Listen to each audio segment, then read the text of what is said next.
ओं नमः शिवाय। एही रूपे आवरण पूजा परे परमेश्वर शिवं को पूजा करी सेमानंको भक्तिपूर्वक घृत पंचन सहित व्यंजन सहित मनोहर हविष्य निवेदन करने उचित।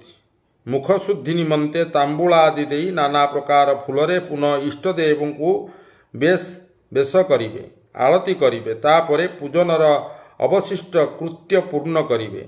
आचमन पात्र दरकारी सामग्री सहित सज्जा समर्पित करिवे। सज्जा उपरे चंद्र किरण तुल्य उज्ज्वल हार अर्पण करिवे।